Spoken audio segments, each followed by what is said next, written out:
GolfRap, sponsored by Myrtle Beach Golf Authority. Let's go while we're young. So who's the host of this show? He's the senior TGD golf analyst. He's a former touring pro, a current teaching pro. He will teach for food. Hugh Royer III. Oh, this is the worst looking hat I ever saw. Oh, it looks good on you, though. What about that guy that calls himself the Godfather? He had a voice that could make a wolverine purr. He was like a god walking amongst mere mortals. I look good. I mean, really good. Hey, everyone! Come and see how good I look! He refers to himself as the Godfather. I'm gonna make him an offer he can't refuse. He spends more time on his hair than on the golf course. How's my hair? I'm a Dapper Dan man. If you need a gym card, he's got one. He is George Honeycutt, the Godfather. Don't act like you're not impressed.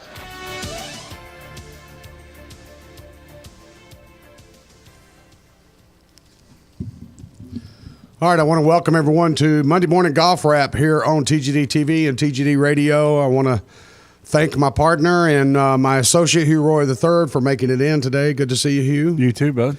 We're going to serve a little breakfast this morning here on Monday Morning Golf Wrap. Hugh will be partaking in a little bit of buffet crow, as my prediction last week on Thursday on Pro Golf Talk Live has come true, folks, like most of them do. Except for the ones when it comes to the lottery. Lydia Ko ends up winning the CME Globe Tour Championship. She wins the event. She wins the Globe. She wins $1.5 million. Million, gazillion, trillion. You realize that's the fifth win? Her fifth. In a year? $3 million in a year. Not bad. I tell you what, bud, I will eat crow and I will take my medicine because you called it. And I tell you what, the young lady played her butt off. And to do what she did and to win it. Now, I mean, I was pulling for Julieta Granada. I got to know her when she was younger and stuff through some friends of mine and with IK Kim and you know, was really hoping because she has really brought her game back. She, you know, fell off the mat for a long time. But Lydia, I mean, how do you not sit here and just give her kudos? I mean, the young lady went out and won the golf tournament. Well, she did, and she did it her way. She had that smile on her face just about the entire back nine, including the 4-hole playoff that she ends up in, of course, against Granada and Siganda. I mean, it was amazing to watch Carlotta, who's 50 yards ahead of Lydia on every drive. Yeah. And she's hitting 8 irons. She's hitting 7 irons. And Lydia, literally, they played the 18th hole 4 times. And amazing is she had the same distance within 1 yard all 4 times as her approach shot. Within 1 yard. Do you understand one thing? I'm eating crow, but I'm also able to boast too. Because you see where I'm coming from in all my teaching, and everybody thinks I'm nuts. Well, no, dude. It's all about pace. I was the first one to mention this last week. I know, and I'm just telling you, though. Look at the girl's out driving her 50 yards, but yet she gets her ass kicked. Yeah. I mean, because this girl might be hitting long irons or hybrids into the green, but she knows exactly where she's going. She's playing to her strengths. Carlotta had the chance on the 3rd playoff hole to make a 4-foot birdie putt to win. Yeah. I mean, she had it in her hands. It was right there. And, again, she played too much brake, put a little too much speed on it. It caught the right lip, ends up on the backside about 2 inches away. And for Lydia, again, she's just she's hitting a 5 hybrid into this green all 4 times. It's amazing. And one thing that I pointed out, actually, to my daughter, Hope, last night, the 3.5-year-old, mm-hmm. I told her we were sitting there watching it, and I said, now look how much she's choking down. Look how much she's choking down. And so I got her little plastic club in her hands, and I'm choking down, showing her what that means. Of course, you know, she couldn't have given it a flip. So, yeah. But just the old dink and dunk, you know. I told you, dude, that fairways were going to be key component. Her driving accuracy, her shot accuracy. If her putter stayed with her, she was going to be really the one that was just going to kind of slide in and take it. And again, it goes back to the point of, she knows her game, she plays to her strengths, and she doesn't vary from it. And I love her caddy. He kept winking at her, grinning at her. He makes it fun for her. Yeah. And Stacey Lewis said something interestingly after the event last night, and you could have taken it either way. It could have gone either way. Stacey Lewis made the comment, she's so young and naive, speaking about Lydia Ko, she doesn't know the pressure that's out there. She doesn't react to the pressure of the event. She doesn't react to, or she doesn't feel the pressure that this was the Tour Championship. I think that's absolutely wrong. Oh, it's dead wrong. This girl knows exactly what's going on. You doggone right she does. She's just got the you-know-whats to handle it and thrives on it. 17 years old, no driver's license.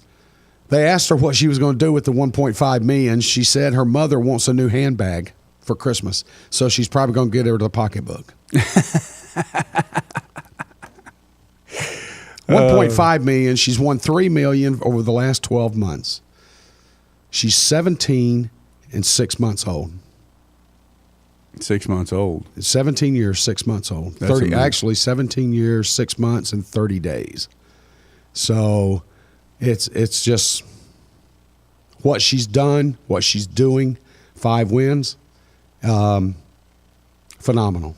I love her attitude. I love her approach. I love what her parents did for her. Much different than Michelle Wie. And this was a huge, huge stepping stone for, again, the LPGA Tour. This was, we went through those years, Hugh, where it was Korean this, Korean that, and everybody, there wasn't an American per se that could even come up to the top and try to give somebody a run. We've seen now Stacey Lewis be up there at the top of the leaderboard all year. Was number one in the race, number one in the Tour Championship coming into it. It was hers to give away. She ended up giving it away. We saw Michelle Wie finally come into her own this year with the Open win. She finishes like in 4th place. I don't have it pulled up, but I think she finishes in 4th place. You look at Stacey Lewis ends up winning the 3 main trophy awards for the year, the Varden Trophy. She ends up winning the money title. She ends up, she's going to be Player of the Year probably. So it's just this LPGA and Wynn and his success over the last 24 months, really. Taking this tour up to 32 tournaments, as we've talked about. It's just was great. That's good. But now with Lydia Ko, 17 years old, she's setting records already. It's creating popularity with the public. No doubt about it. Craig Ken, I think, is a big plus for this. And he is really promoting and getting these girls out there in front of people, doing things to get the spectators and the people that are basically buying tickets and following the LPGA now. He's done a great job in getting this to the forefront. And, a lot of the success a lot of it's to the girls for the way they've played, the way they handle themselves. Paula Kramer's changed. She's had some good finishes and plays this year. I mean, heck, she's down in the pond the other day. That's the only thing on Facebook showing she never quits. Before she'd be too worried about messing up her clothes to worry about it. She gets down there, gets dirty with it. I mean, they've just changed that image, and it's huge for the LPGA and to bring them to the forefront to compete with the PGA Tour. I hope that they go back and use Tiburon as the site for this championship. I thought the golf course played amazingly well. I thought it held up spectacularly, especially when the wind kicked up a little bit. Mm-hmm. The golf course gave them everything they want. -10 over 4 days is extremely respectable. Actually, it's low. You would think about Yeah. it. I mean, or I should say high. I mean, it's not as low as you would expect it to be. Yeah, but considering there's no rough, Yeah. it's just there's ample fairways. There's ample runoffs. There's ample chipping areas. And the golf course just was a great venue for this event. And it kind of allows the the nor'easterners, the westerners, all that are dealing with some extremely bad weather right now. They see Naples, they see the 75-degree temperatures. It just enables them to continue their feeling for golf during the winter months. And I thought it worked out extremely well. It was extremely entertaining. The ladies up and down the leaderboard all played very well. They were all gunning. They all wanted it. Mm-hmm. And so it was a real fun event. And it made me recharged in the fact that I'm looking forward to their next season starting up. I'm wanting now to see if Lydia Ko can continue her stellar play. I'm looking for Stacey Lewis to continue hers. And so I'm just excited about it, dude. I think next season is going to be a lot of fun. I really do. Hopefully we'll have to wait and see, but I agree with you. I think that, the sky's the limit, and it's just a matter of how they run with it and how they promote it and what they do. Well, Race for Dubai, we sat and watched it all weekend, and again, the golf course it's almost like the 12th wonder of the world. I don't know where you would put it. It's just an oasis. That's the way to put it. It's amazing, the grasses and the weeds. I mean, they've got weeds over there, dude.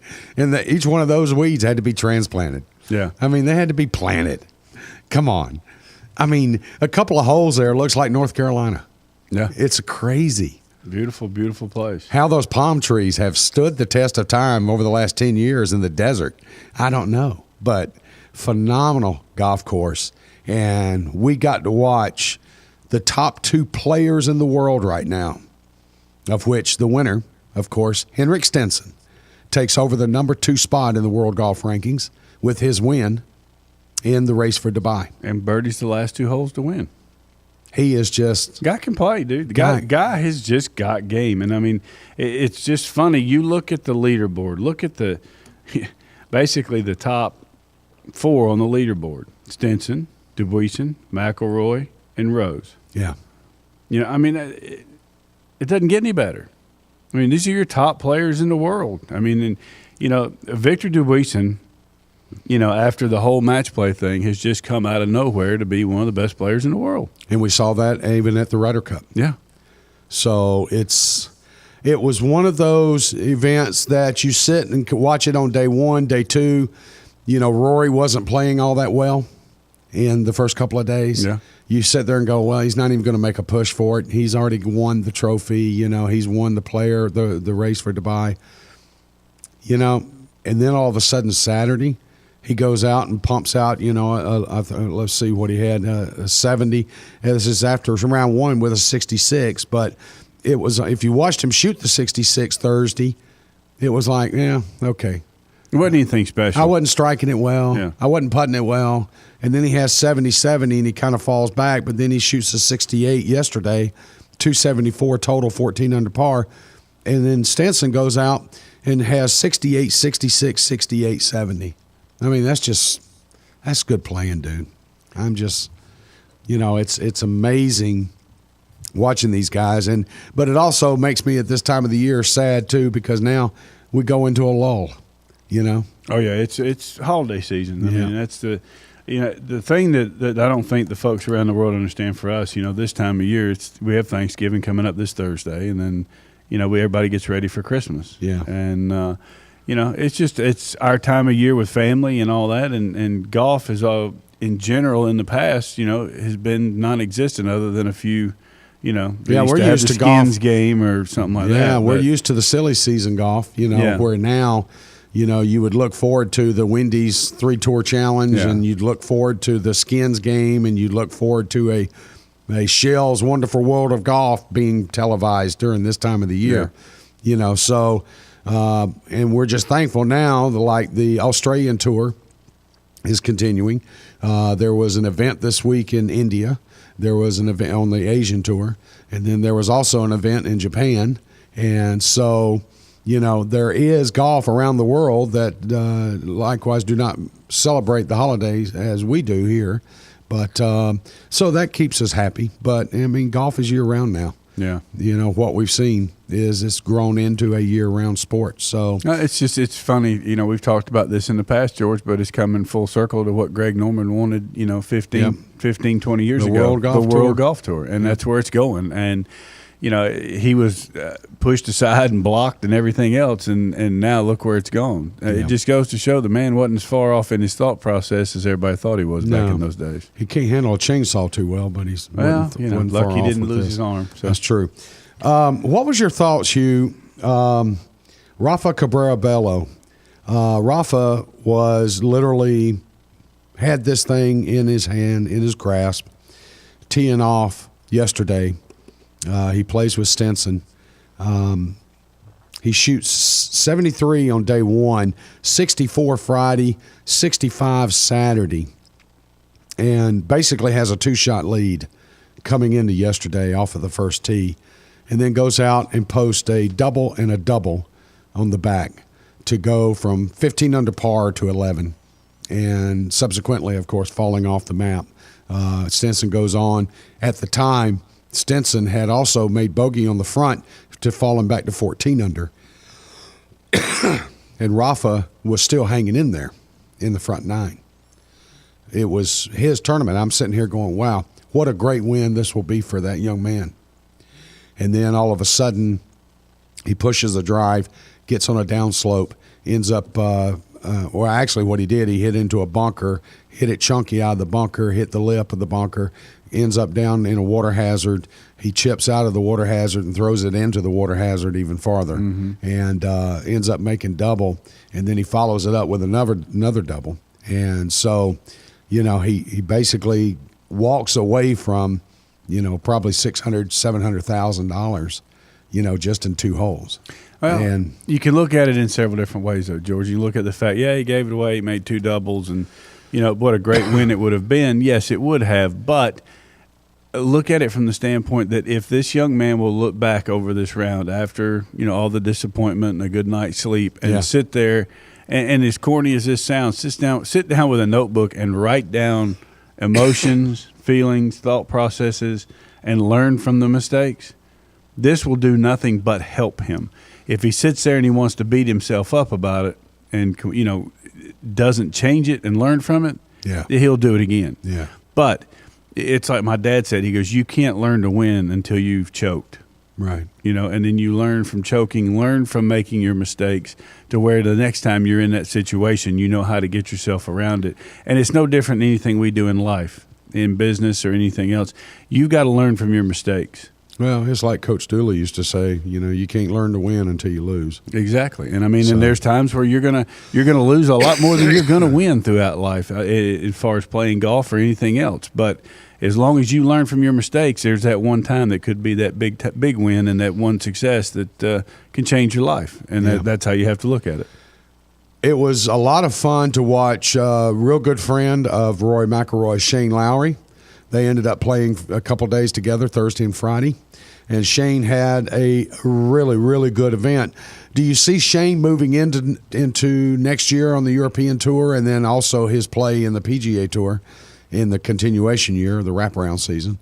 But do you see Shane continuing his good play? I tell you what, he played so solid, and I guess being able to play with Rory and being comfortable, helps him a lot as far as they his do a lot of goes. joking on the golf course. Yeah. And it's a chance to where all of a sudden maybe he gains some confidence and can take this and run with it because, like you said, it is year-round now. So, it's a chance for him to continue playing and continue going on and trying to improve and keep this up. Yeah, it was interesting, Hugh. I thought about you. I was going to call you Friday evening after the second round, but they go out and play together on Thursday, and they both shoot 66.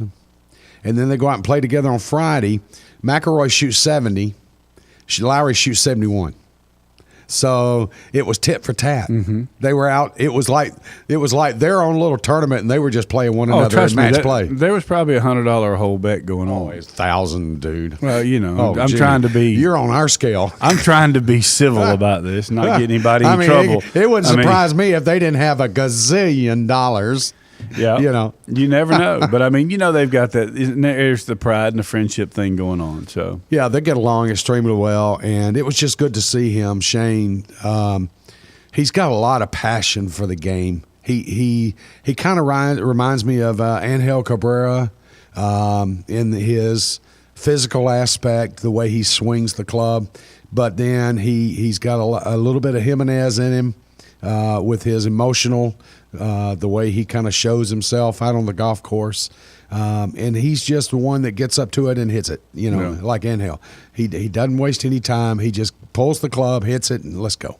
And I think Roy likes that because Roy gets with some of these other players, even one, say, a Justin Rose, who seems to take some time between shots. Yeah. And it's a Pythagorean theorem for him just to hit the thing.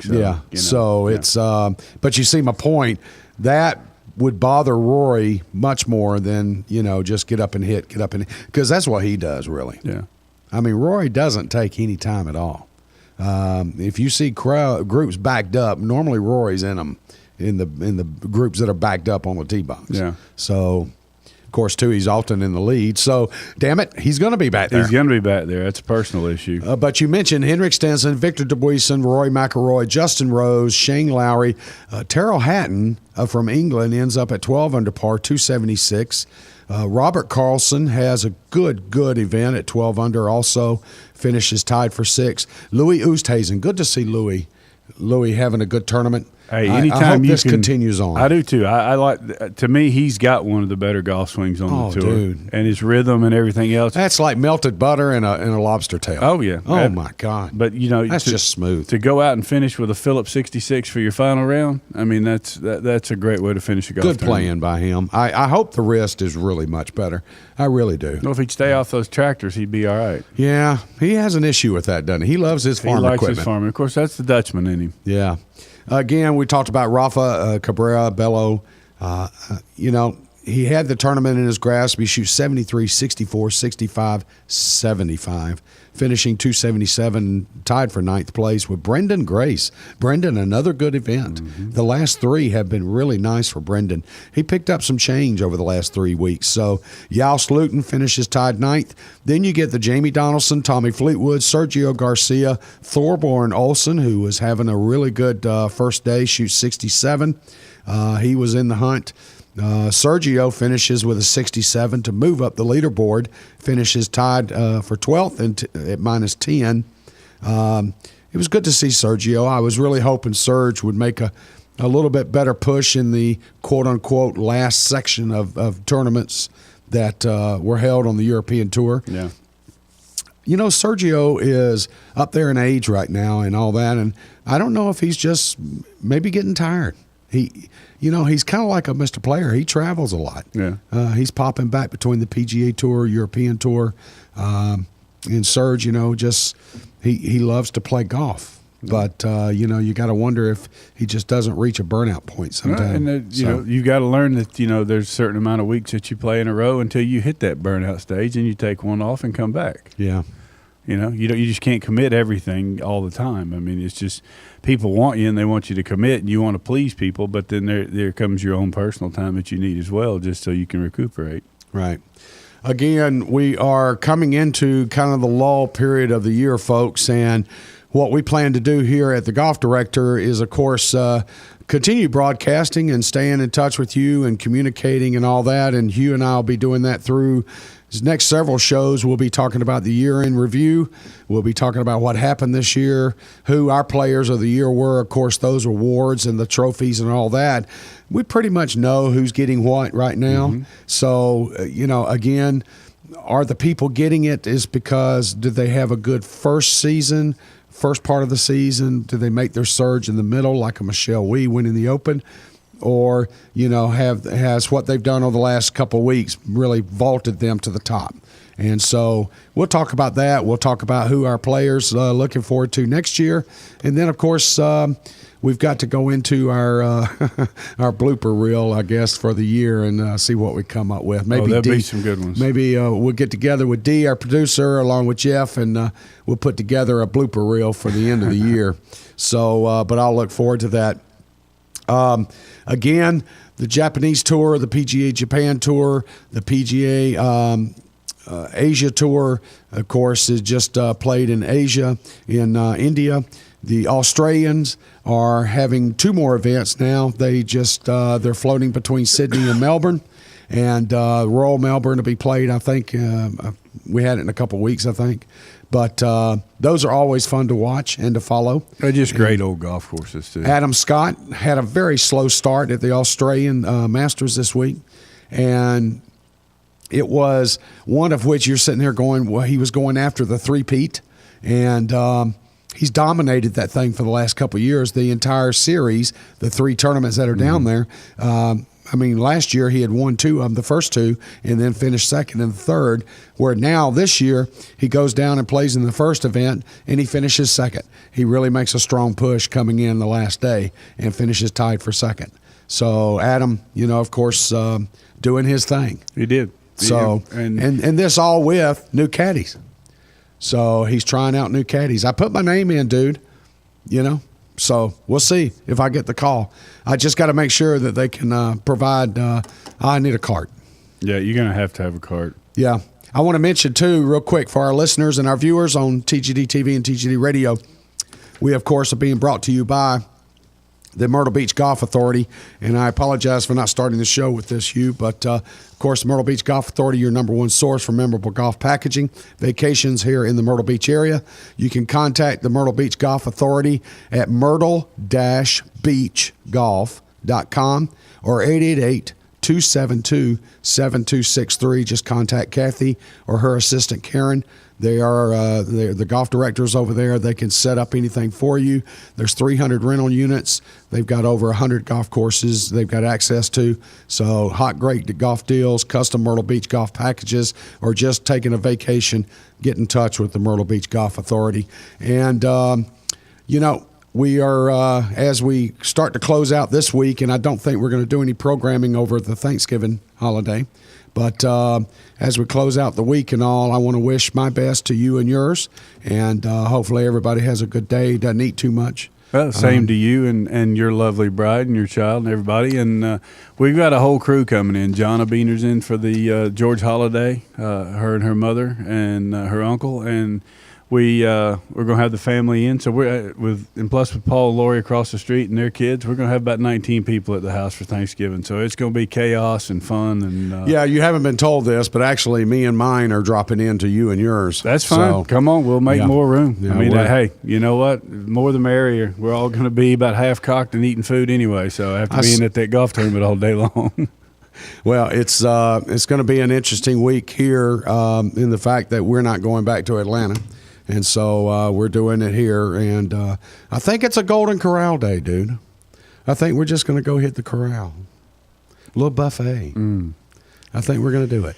Yeah, well, Heather's got it all planned. She and Lori and Darla, they've got everything planned. So I'll be at the golf course with the kids, for the George holiday. We've got that starting on Thanksgiving morning. Well, I asked She Who Must Be Obeyed if she was going to cook, and then I went in and checked the pantry, and that box of Ritz crackers had been open and stale. So we don't have anything, dude. I just was curious she even knew how to turn the oven on, but, we'd have to ask that. I sold that 7 months ago.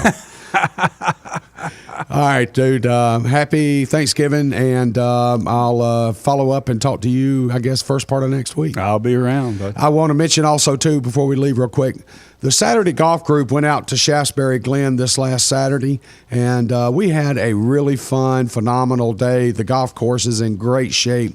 I want to thank Eddie and the staff out there. Jeff, I believe, behind the counter. Is that right? Is it Jeff or Jack? Or? John. I knew it was Jay. I knew it was Jay. John, Eddie, Ryan, the whole crew out there. We got to see Hugh briefly Saturday. And, by the way, Brendan and James really enjoyed meeting you and seeing you. And when you walked away, they said, "Oh, that's HR3." I said, "Yeah, don't let it get to you. Don't let it get to you." Nah, he's nobody. Yeah. So, but we had a fun day. It was a lot of fun. Played with Jim Fellner, and that's always a blast. Oh, and the old pro can play. Yeah, and old Grandpa and I, Lee Engel or Lee Pinnock, excuse me, Lee Pinnock and I ended up winning. So yeah, so the Godfather finally got some bling, although it was small bling. I got bling. Hey, so As long as it's a W is a W, Chief. A W is a W, but golf course was in really good shape. So Shasberry Glen, if you're looking for good greens, great greens, I mean, as the day got longer, Jim and I both commented on it was pretty cool in the morning, and there was a frost delay. But, man, by the back 9, the last 6, 7 holes, those greens were you need to pay a lot of attention. And I tell you what, George, they're going to keep getting better. I mean, bent grass, as we get into the winter months, that bent grass is going to get good. They're going to get firmer. They're going to get quicker. David, the superintendent out there, does one heck of a job. He's done a really on good that place. job. And, yeah. The thing that I've started telling folks is, Shasberry's kind of out there. It's 12 minutes from the outlets here on 22. And it's a golf course that gives, it's a public golf course, but it gives you that private club atmosphere. Jim and I left my house in Little River, and we got to talking. And then all of a sudden, we're pulling into Shasberry, and Jim goes, I don't remember the drive being that short. It was like 10 minutes. It's not. We were there. It's not that big a deal, and that's it's not. And it's a wonderful track, and it's a golf and your course. place looks good, dude. Thanks. I mean, it looks good sitting there. It's good. There were several people out on the driving range.